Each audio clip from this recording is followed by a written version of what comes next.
안녕하세요. 저는 다케다 슈지라고 합니다. 일본 나가노에서 태어났고 지금은 일본 전역을 다니며 사찰의 문화재를 조사하는 일에 종사하고 있습니다. 스스로는 일본 불교와 전통 문화야말로 동양 최고의 정수라고 믿고 있었기에 한국이라는 나라에 대해 깊게 생각해 본 적은 거의 없었습니다.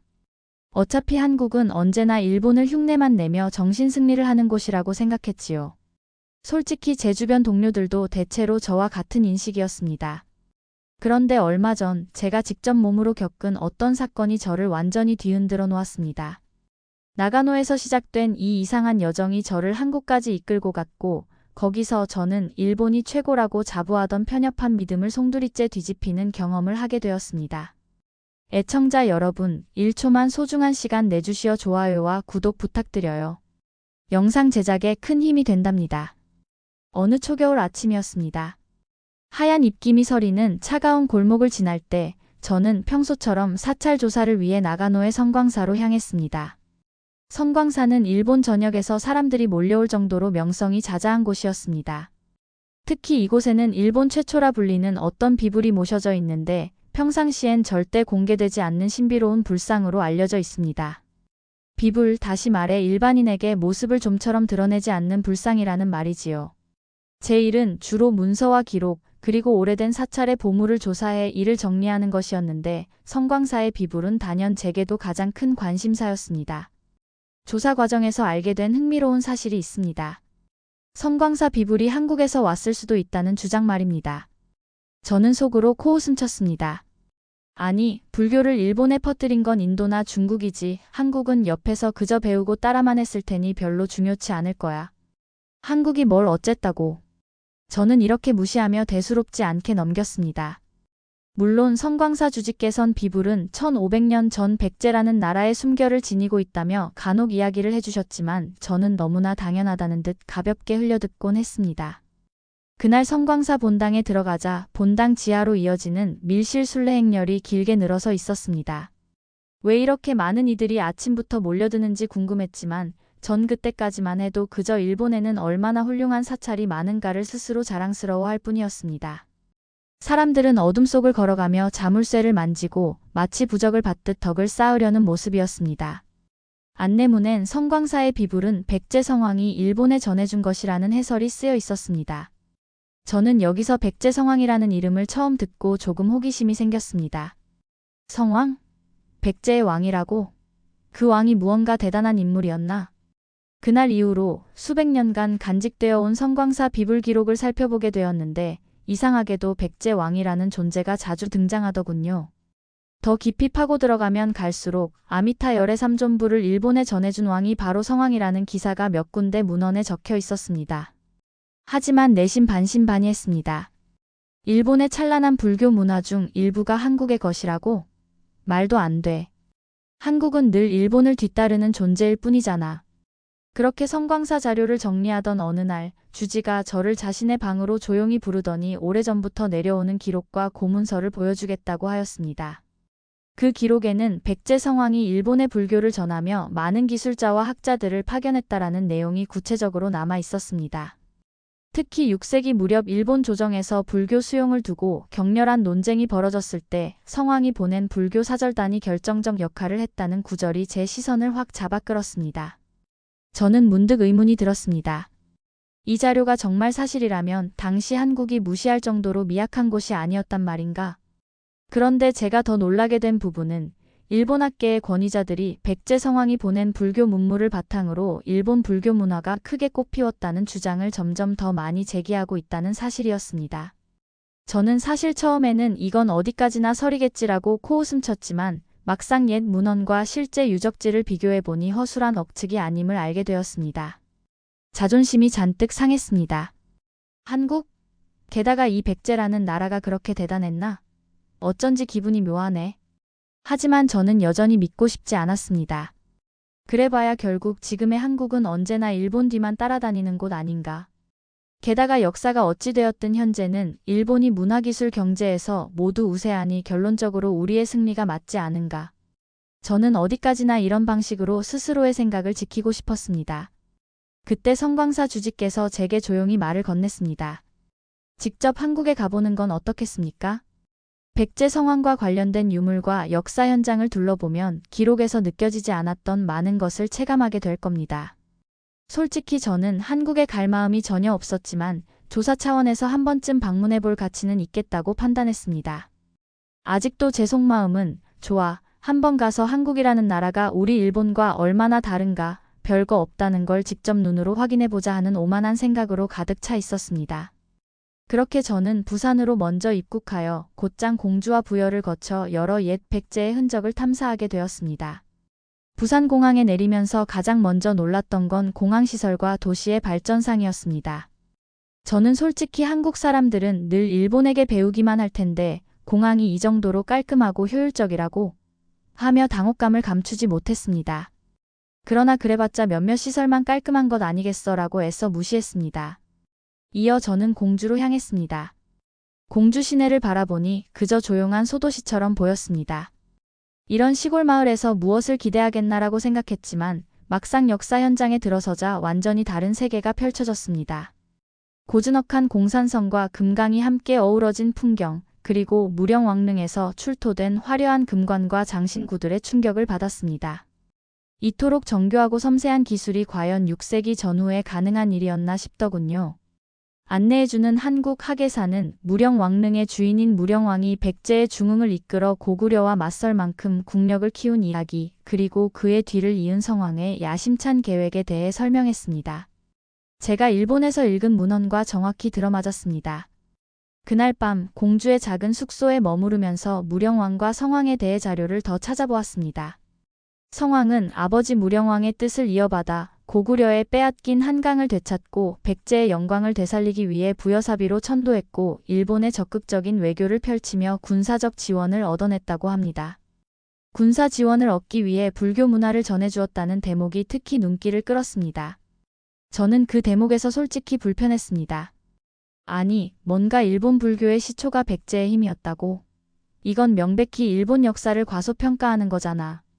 그렇지만 역사는 속이지 않는다고 관련 자료를 더 찾아보니 일본 고대 기록인 일본서기 백제가 일본에 무려 10번 이상 불교를 전파하고 기술자를 파견했다는 구체적 언급이 있었습니다. 그리고 그 증거가 곳곳에서 발견되고 있었습니다. 저는 심사가 뒤틀리는 동시에 어쩐지 그 옛날 왕들이 벌인 치열한 외교전이 머릿속에 선명하게 그려졌습니다. 다음 날 저는 부여로 이동했습니다. 부여는 백제의 마지막 수도였던 사비가 있었던 곳이라고 했습니다. 구비치는 백마강을 따라 평야지대가 탁 트여 있었지요. 무슨 대단한 역사가 남아있다고 해도 결국 한국은 일본을 넘어설 수 없었을 걸이라며 여전히 제 마음 한구석은 거만했습니다. 그러나 정림사지 5층 석탑 앞에 섰을 때 저는 묘한 감정을 느꼈습니다. 깔끔하면서도 우아한 탑의 모습에 제 몸이 순간 얼어붙는 듯 했습니다. 과거 백제의 기술력과 예술적 감각이 오롯이 배어 있었기 때문입니다. 더 놀라운 건 백제 성왕이 그 탑을 바라보며 북쪽으로 진출할 계획을 세웠다는 설명이었습니다. 아버지 무령왕도 이루지 못한 고토 회복을 자신이 반드시 이뤄내겠다는 그 집념이 느껴졌습니다. 그리고 실제로 551년에 고구려로부터 한강 지역을 되찾고 심지어 평양 부근까지 진격해 이겼다는 기록이 일본서기에 구체적으로 남아있다니 놀라웠습니다. 그렇게 강력했다니 백제가 생각보다 무시할 나라가 아니었군. 저는 이제야 비로소 조금씩 백제에 대한 인식이 바뀌기 시작했습니다. 하지만 곧 성왕은 신라의 배신으로 한강 유역을 빼앗기고 최후에는 관산성 전투에서 목숨을 잃었다고 합니다. 이 부분을 들었을 때는 저도 안타까운 마음이 들었습니다. 바로 얼마 전까지 일본에서 미지의 비블로만 알았던 그 아미타부를 전해준 인물이 이렇게 비극적인 최후를 맞았다니요. 특히 신라인들이 성왕의 머리를 밟고 다니기 위해 북청계단 밑에 묻었다는 기록을 보며 그 시대 전쟁이 얼마나 처절했는지 상상하게 되었습니다. 그럼에도 성왕의 유산이 어떻게 일본에서 이어졌는지 궁금해졌습니다. 저는 곧장 나가노 성광사와 더불어 또 다른 주요 사찰을 조사했습니다. 법룡사 몽전이란 곳에 모셔진 구세관 음상이 백제 위덕왕이 아버지 성왕을 그리며 만든 일종의 성왕 형상을 본떠 제작한 불상이라는 사실을 알게 된 것입니다. 사람의 실제 키와 비슷한 178cm 높이, 왕관에 가까운 화려한 보관을 쓰고 콧수염이 섬세하게 표현된 모습이었습니다. 저 역시 범용사 몽전의 기록을 본 적이 있었으나 설마 한국 왕의 형상일 줄은 몰랐지라고 대수롭지 않게 넘겼는데 그게 사실이었다니요. 이 모든 조사를 통해 저는 백제가 일본 불교 형성에 엄청난 기여를 했음을 부정하기 어려웠습니다. 스스로 인정하고 싶지 않았지만 기록이 너무 명확했습니다. 가만히 생각해보니 일본 음식 문화에도 한국 김치나 고추 문화가 영향을 준 부분이 있고 물론 저는 인정하고 싶지 않지만 요즘은 전 세계에서 인기를 끄는 한국 음식들, 특유의 양념이나 발효, 기술 등이 상당히 우수하다는 평도 있으니 억지로 부정만 하기는 어려운 노릇이었습니다. 그리고 뜻밖에도 한국의 국방력이나 정보기술 분야도 이미 제가 생각했던 것 이상으로 발전해 있었습니다. 저는 이번에 한국을 여행하며 곳곳에서 방산 관련 홍보물을 볼 수 있었는데 그들의 자주포나 전투기 기술이 세계 시장에서 경쟁력이 높다는 점도 알게 되었습니다. 사실 신라, 고구려, 백제가 대립하던 시절부터 한반도는 전쟁 기술이나 국방에 관심이 많았을 테니 어찌 보면 당연할 수도 있겠다고 생각했습니다. 시간이 흐르면서 저는 한국이 그저 일본을 따라하는 국가라고 치부했던 과거의 태도를 점점 후회하게 되었습니다. 번화한 서울거리를 걸을 때에는 수많은 K 콘텐츠 광고와 고급 브랜드 매장이 제 시선을 사로잡았습니다. 솔직히 말하면 일본보다 한참 뒤처졌다고 생각했던 한국의 문물이 이렇게 수준이 높을 줄은 예상하지 못했습니다. 특히 지하철 시스템이나 전자결제 수단 등은 저조차도 편리하다고 느낄 정도였습니다. 그러다가 제가 머무른 마지막 밤 서울 시내 한가운데서 만난 한국인 연구자와 대화를 나누게 되었습니다. 그 연구자는 제가 백제 성황에 대해 조사하러 왔다는 사실을 알고 매우 반가워했습니다. 그러면서 저에게 말했습니다. 성황은 비록 관산성 전투에서 비극적 최후를 맞았지만 그의 꿈은 죽어서도 사라지지 않은 것 같습니다. 보시다시피 일본 사찰에 남아있는 불상과 기록, 그리고 한국 각지에 전해지는 전승은 성황이 자신의 뜻을 후대까지 남기고 싶어 했다는 것을 증명해 줍니다. 일본에 전해진 불교를 포함해 백제인은 자신들의 문화를 나누고 교류하기를 마다하지 않았습니다. 저는 머리가 혼란스러우면서도 이상하게 가슴이 벅차올랐습니다. 한국은 일본을 흉내내는 나라라는 제 선입견과 달리 이미 6세기부터 자신들의 문화를 능동적으로 일본에 전하며 동아시아 국제전 속에서 외교력을 펼쳤던 것이 사실이라니 말입니다. 이렇게까지 치밀하게 군사동맹을 이끌어내고 심지어 고구려를 압박해 한강을 되찾았다니요.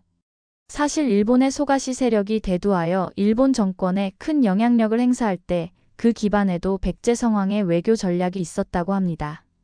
군사 원조를 대가로 불교와 기술을 전수받은 일본의 당시 세력들은 백제와 긴밀하게 이어졌고 그 덕분에 일본 고대가 빠르게 발전할 수 있었습니다. 결국 성황은 그 과실을 통해 한강을 되찾았지만 불행히도 신라의 배신으로 모든 것이 무너지고 말았지요. 하지만 성황이 죽은 이후에도 그의 정신은 일본에 남았습니다. 제가 성광사에서 접한 비불 그리고 범용사 몽전에 있는 구세관 음상이 바로 그 흔적이었지요. 죽어서도 되살아난다는 표현이 과장처럼 보일지 모르지만 영혼이 건너와 불상에 깃든 듯한 감동이 제 마음을 울렸습니다. 그 여정이 끝나갈 무렵 저는 또 한 번 나가노로 돌아가 성광사를 방문했습니다. 이번엔 여느 때보다 겸손한 마음가짐으로 본당을 둘러보았습니다. 지하 밀실로 향하는 길에 그날따라 유독 많은 일본 사람들이 줄지어 참배하러 오더군요. 다들 비불의 신성함을 믿고 소중한 기원을 하러 온 듯 했습니다. 저는 줄에 서서 천천히 어둠 속을 걸어가며 자물쇠를 만져보았습니다.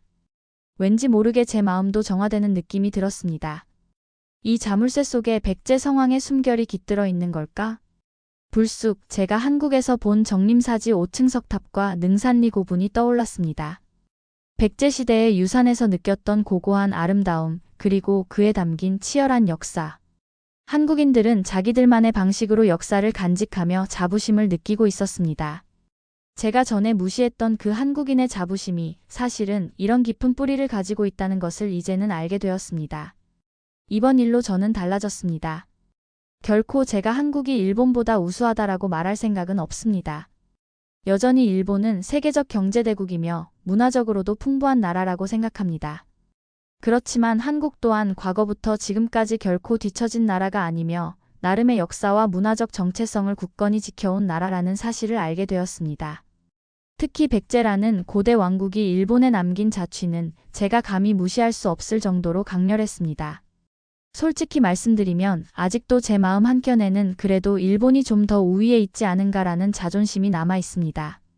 하지만 한국을 몇 주간 직접 돌아보며 느낀 건 일본만의 독주 시대는 이미 오래전에 끝났으며 한국이 문화와 예술, 경제, 첨단 기술 등 다양한 분야에서 대단히 빠른 속도로 발전해왔다는 사실이었습니다. 그 기저에는 수천 년 전부터 형성되어 온 자국 문화에 대한 자부심이 있는 듯합니다. 예전에는 아시아의 중심은 일본 하나뿐이라고 오만하게 생각했고 특히 한국을 보는 시선은 매우 경시적이었습니다. 그러나 지금은 조금 다릅니다. 한류라 불리는 K 콘텐츠가 전 세계를 휩쓸고 한국 브랜드가 해외 시장을 점령하는 모습을 보면서도 예전에는 그저 일시적인 유행일 뿐이라고 무시했지요. 하지만 깔보던 제 시선이 잘못되었음을 깨달았습니다.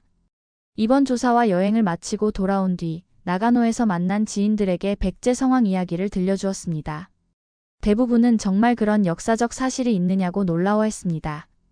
저 역시 얼마 전까지만 해도 몰랐던 사실이니 그들이 모르고 있는 것이 당연합니다. 저는 세세히 설명해주면서 백제 성황이 관산성 전투에서 죽음을 맞았지만 그가 남긴 불교와 문화적 유산이 일본에 이어져 내려왔다는 점, 그리고 그 불상을 아직도 수많은 일본인들이 참배하고 있다는 사실을 전해주었습니다. 지인들은 믿기 힘들다는 듯 눈을 깜빡였지만 곧 역시 역사란 우리가 모르는 것이 참 많구나라며 흥미를 보였습니다. 돌이켜보면 저는 늘 한국을 우습게 봤습니다. 우리 일본이 하면 따라오는 게 당연하고 옛날부터도 일본이 한국을 지배했다고 굳게 믿었죠. 하지만 이번 백제 성황 관련 조사를 통해 제가 얼마나 잘못된 생각을 품고 있었는지 깨닫게 되었습니다. 왕성한 외교력과 군사동맹 그리고 선진 불교 문화를 통해 일본에 커다란 충격을 주었던 나라가 백제라니 지금까지 제 자신이 당연시해왔던 일본 최고라는 사고방식이 얼마나 편협했는지 절감했습니다. 이렇게 쓰다 보니 벌써 한국에서 겪은 일들이 주마등처럼 스쳐 지나갑니다. 공주 골목을 거닐며 밤늦게 먹었던 뜨끈한 삼계탕, 부여 시내에서 맛본 얼큰한 국밥, 부산 바닷가에서 즐긴 싱싱한 해산물들. 원래 한국 음식은 맵고 짜서 일본 사람이 먹기 힘들다고만 생각했는데 직접 맛보니 상당히 수준 높은 맛이었습니다. 발효와 양념의 미학, 재료의 풍성함이 가득했습니다. 제 나름대로의 자존심 때문에 그래도 일본 음식이 더 정교하다고 중얼댔지만 속으로는 깊은 인상을 받았습니다.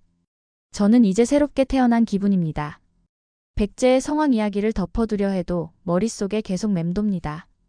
관산성에서 칼에 쓰러졌을 때 그의 눈동자는 어떤 빛을 띠었을까요? 돌아가지 못한 한강 땅을 아쉬워했을까요? 아니면 이미 자신이 일본에 뿌린 불교의 씨앗이 훗날 새로운 꽃을 피울 것을 예감했을까요? 어쩌면 그는 육신이 사라진 뒤에도 일본의 비불로 남아 지금 우리에게 자신의 존재감을 속삭이고 있을지도 모르겠습니다. 저 다케다 슈지는 이번 경험을 통해 마음을 달리 먹었습니다. 일본 사람들에게도 백제 성황과 관련된 진실을 더 많이 알려 우리 두 나라가 서로를 조금이라도 제대로 이해할 수 있도록 노력해 볼까 합니다. 결코 단순한 역사가 아니었습니다. 그리고 한국은 단순히 일본의 그림자를 쫓는 나라가 아니라 너무나도 오랜 역사를 품은 대단한 곳이었습니다. 그 뿌리는 삼국시대부터 이어져 왔고 오늘날에도 살아 숨쉬고 있었습니다. 조용히 눈을 감아보면 아직도 나가노 성광사의 본당에서 느껴졌던 그 신비로운 공기가 생생하게 떠오릅니다. 굳게 닫힌 나무함 속에서 언제나 저를 지켜보고 있던 성황의 기운이 어둠을 뚫고 저를 이끌었던 것 같습니다. 제가 마지막으로 성광사를 떠나던 날 문득 잔설 내린 나가노 하늘을 올려다보며 저는 다짐했습니다. 더 이상 한국을 얕잡아보지 말자. 무시하고 살아온 내 과거가 부끄럽구나.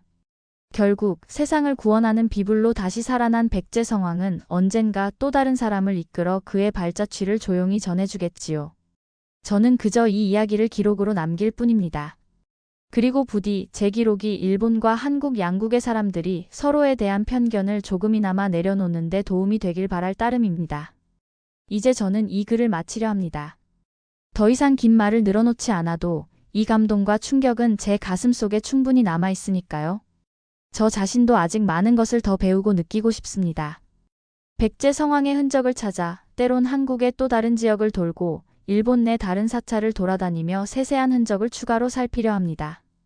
언젠가는 이 모든 것을 한 권의 책으로 엮어 제가 경험한 놀라움과 깨달음을 세상에 전하고 싶습니다.